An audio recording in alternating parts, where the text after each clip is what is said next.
First alert update, Sheboygan Police now say road closures earlier today were due to a response to a suspicious device.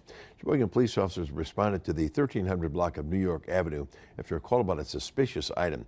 For precautionary reasons, they closed down North 14th Street at State Highway 28 between Pennsylvania Avenue and Wisconsin Avenue. The device was safely addressed and did not contain any explosives and was not a threat to the public. During their investigation, police officers arrested a 42-year-old Sheboygan man believed to be involved in the incident.